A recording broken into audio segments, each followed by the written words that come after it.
Bonjour du Canada.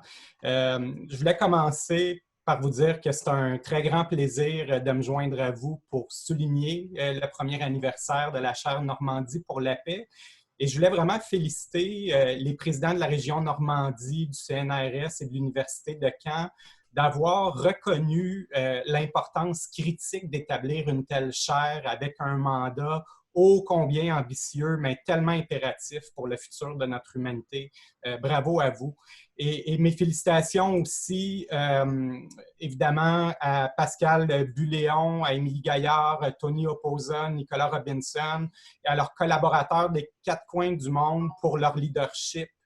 Cette chaire incarne parfaitement le devoir de solidarité morale et intellectuelle qui doit unir les peuples entre eux et aux générations futures. Elle incarne parfaitement le devoir d'informer, d'éduquer, de mobiliser, d'organiser pour provoquer les réflexions et les changements qui s'imposent dans nos sociétés, le devoir d'être solidaire de nos jeunes qui ont été très malmenés au cours des derniers mois, des peuples autochtones dont les cultures, les langues, les modes de vie sont menacés, le devoir surtout de tenir nos dirigeants et nos institutions responsables de leurs actions ou de leurs inactions. Ça résonne beaucoup avec moi, professeur Robinson, quand vous parlez de développer ce nouveau sens de la justice. J'ai le privilège de diriger depuis 4 ans la Commission canadienne pour l'UNESCO. Peut-être vous dire un mot sur notre réseau qui est unique dans le système des Nations unies. Malheureusement, les gens connaissent très peu les commissions. On est présent dans près de 200 États. Nos commissions ont été créées pour aider l'UNESCO à traduire ses valeurs, ses priorités et ses programmes en actions concrètes sur le terrain. On joue aussi un rôle critique pour aider à déployer les réseaux de l'UNESCO qui proposent, entre autres, des innovations pour accélérer la mise en œuvre des objectifs de développement durable. On joue aussi un rôle critique, en particulier au sein de la Commission canadienne, pour faire entendre la voix de nos sociétés civiles. Et on se veut, évidemment, des alliés de premier plan pour les jeunes et les peuples autochtones. Moi, j'en ai fait 2 priorités transversales de notre action. C'est donc tout naturel pour la Commission canadienne pour l'UNESCO, que je dirige depuis 4 ans, de vouloir s'allier à une chaire comme la vôtre. Et je trouvais important de dire peut-être un mot sur le contexte de ma rencontre avec Émilie Gaillard et Pascal Buléon.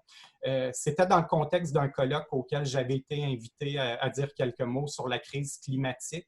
C'était la première fois que j'avais le privilège de vous entendre et je dois dire qu'en mes 4 ans à la commission, ça a été un des grands moments de stimulation intellectuelle. Ça m'a surtout donné envie de venir à votre rencontre pour explorer comment on pourrait unir nos forces pour faire avancer des réflexions et provoquer l'action ensemble.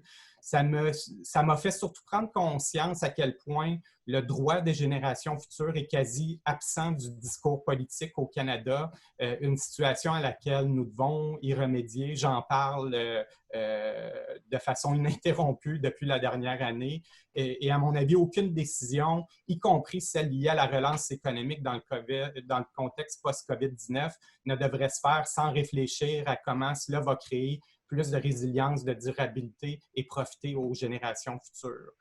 Donc, vous ne serez pas surpris si je vous dis que je vois beaucoup de potentiel dans le type de travaux que mène et propose d'avancer la chaire Normandie pour la paix. Il y a énormément de convergence avec nos propres priorités et travaux comme commission.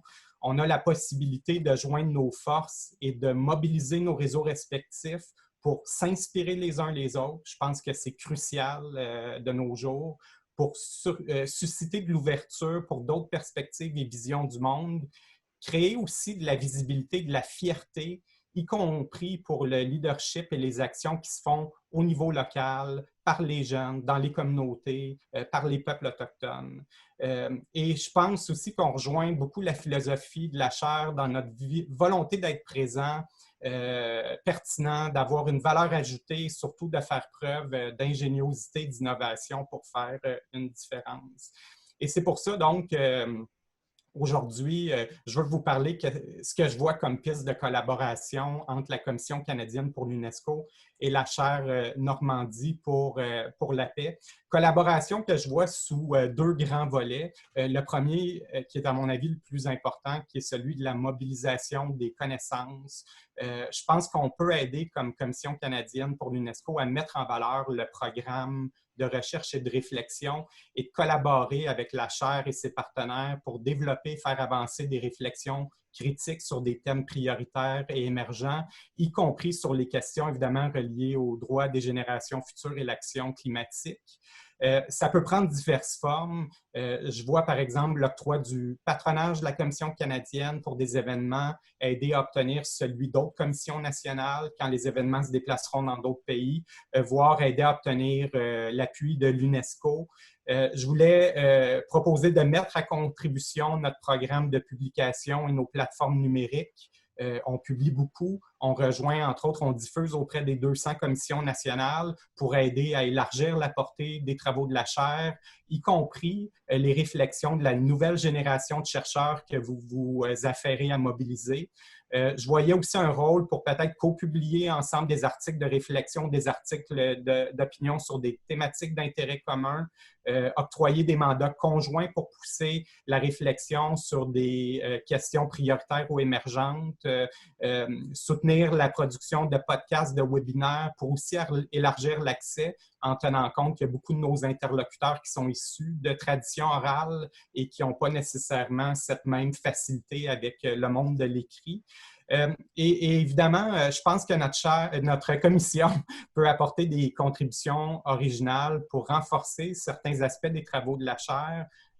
À titre d'exemple, aujourd'hui, on va co-publier avec la Commission nationale britannique pour l'UNESCO un article qui nous projette en article en 2075.